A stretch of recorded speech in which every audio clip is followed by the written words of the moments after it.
ಇನ್ನು ಮುಂದಿನ ಸುದ್ದಿ, ದಕ್ಷಿಣ ಭಾರತದ ರಾಜಕೀಯದಲ್ಲಿ ಈಗ ಮತ್ತೊಂದು ಹೈ ವೋಲ್ಟೇಜ್ ಡ್ರಾಮಾ ಶುರುವಾಗಿದೆ. ತಮಿಳುನಾಡು ಬಿಜೆಪಿಯ ಸಿಂಗಂ ಖ್ಯಾತಿಯ ಕೆ ಅಣ್ಣಾಮಲೈ ಅವರ ರಾಜೀನಾಮೆ ಹೈಕಮಾಂಡ್ ಅಂಗಳ ತಲುಪ್ತಿದ್ದಂತೆ ಇಡೀ ದ್ರಾವಿಡ ನಾಡಿನ ರಾಜಕೀಯ ಲೆಕ್ಕಾಚಾರ ಉಲ್ಟಾ ಆಗಿದೆ. ತಮಿಳುನಾಡಿನಲ್ಲಿ ದಶಕಗಳಿಂದ ನಡೆದುಕೊಂಡು ಬಂದಿರುವಂತಹ ಕೆಟ್ಟ ರಾಜಕಾರಣ ಮತ್ತು ವಂಶ ಪಾರಂಪರ್ಯ ರಾಜಕಾರಣಕ್ಕೆ ಸೆಡ್ಡು ಹೊಡೆದು ಗುಡ್ ಪಾಲಿಟಿಕ್ಸ್ ತರಲು ಅಣ್ಣಾಮಲೈ ಮಾಸ್ಟರ್ ಪ್ಲಾನ್ ಮಾಡಿದ್ರಾ ಅನ್ನೋ ಒಂದು ಚರ್ಚೆ ಕೂಡ ಶುರುವಾಗ್ತಿದೆ.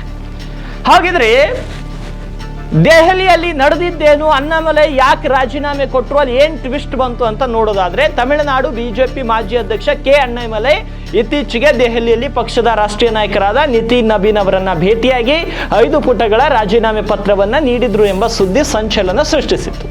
ಆದ್ರೆ ಅಣ್ಣಾಮಲೈ ಅವರ ದಕ್ಷ ನಾಯಕತ್ವ ಮತ್ತು ಜನಪ್ರಿಯತೆಯನ್ನ ಬಲ್ಲ ಕೇಂದ್ರ ಗೃಹ ಸಚಿವ ಅಮಿತ್ ಶಾ ಅವರು ತಕ್ಷಣವೇ ಅಣ್ಣಾಮಲೈ ಅವರೊಂದಿಗೆ ಸುದೀರ್ಘ ಮಾತುಕತೆಯನ್ನ ನಡೆಸಿದ್ದಾರೆ. ಅಮಿತ್ ಶಾ ಭೇಟಿಯ ಬೆನ್ನಲ್ಲೇ ಕತೆ ಬದಲಾಗಿದ್ದು, ಅಣ್ಣಾಮಲೈ ತಮ್ಮ ರಾಜೀನಾಮೆ ನಿರ್ಧಾರದಿಂದ ಹಿಂದೆ ಸರಿದಿದ್ದಾರೆ ಅಂತ ಹೇಳಲಾಗ್ತಾ ಇದೆ. ಆದ್ರೆ ಅಣ್ಣಾಮಲೈ ಮತ್ತು ಅಮಿತ್ ಶಾ ಭೇಟಿ ಬೆನ್ನಲ್ಲೇ ದೆಹಲಿ ಮಟ್ಟದಲ್ಲಿ ತಮಿಳುನಾಡು ಬಿಜೆಪಿ ಹಾಲಿ ಅಧ್ಯಕ್ಷ ನೈನಾರ್ ನಾಗೇಂದ್ರನ್ಗೆ ತುರ್ತು ಸಮನ್ಸ್ ಜಾರಿ ಮಾಡಲಾಯಿತು.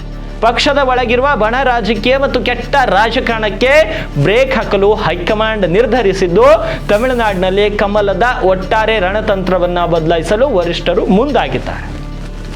ತಮಿಳುನಾಡಿನಲ್ಲಿ ತಲಾಂತರದಿಂದ ಕೇವಲ ಭಾಷಾ ಮತ್ತು ತಮಿಳು ಅಸ್ಮಿತೆಯ ಹೆಸರಲ್ಲಿ ಕೌಟುಂಬಿಕ ಹಾಗೂ ವಂಶ ಪಾರಂಪರ್ಯ ರಾಜಕಾರಣ ಮೇಲುಗೈ ಸಾಧಿಸುತ್ತಾ ಬಂದಿದೆ. ರಾಜ್ಯದಲ್ಲಿ ಪ್ರಾಮಾಣಿಕ ಮತ್ತು ಜನಪರ ಆಡಳಿತವನ್ನ ನೀಡುವ ಗುಡ್ ಪಾಲಿಟಿಕ್ಸ್ ಜಾರಿಗೆ ತರಬೇಕು ಎಂಬುದು ಮಾಜಿ IPS ಅಧಿಕಾರಿ ಅಣ್ಣಾಮಲೈ ಅವರ ಹಠವಾಗಿತ್ತು. ಒಂದ್ ವೇಳೆ ಪಕ್ಷದಲ್ಲಿ ಮುಕ್ತ ಅವಕಾಶ ಸಿಗದಿದ್ರೆ ಅಣ್ಣಾಮಲೈ ಅವರೇ ಸ್ವತಃ ಒಂದು ಬೃಹತ್ ಸಾರ್ವಜನಿಕ ಆಂದೋಲನವನ್ನ ಆರಂಭಿಸಿ ಅದನ್ನು ಹೊಸ ರಾಜಕೀಯ ಪಕ್ಷವನ್ನಾಗಿ ರೂಪಿಸಲಿದ್ದಾರೆ ಎಂಬ ಚರ್ಚೆಯು ತಮಿಳುನಾಡಿನಲ್ಲಿ ಜೋರಾಗಿದೆ. ಯಾಕಂದ್ರೆ ತಮಿಳುನಾಡಿನಲ್ಲಿ ನಟ ವಿಜಯ್ ಅವರ TVK ಪಕ್ಷ ಭರ್ಜರಿಯಾಗಿ ಉದಯಿಸಿದ ನಂತರ ಹಳೆ ಶೈಲಿಯ ರಾಜಕೀಯ ಧೂಳಿಪಟವಾಗಿದೆ. ಕೇವಲ ಭಾಷಾ ವಿಷಯಗಳನ್ನೇ ಮುಂದಿಟ್ಟುಕೊಂಡು ಮಾಡುವ ಕೆಟ್ಟ ರಾಜಕಾರಣ ಇನ್ನು ಮುಂದೆ ದ್ರಾವಿಡ ನಾಡಿನಲ್ಲಿ ನಡೆಯುವುದಿಲ್ಲ.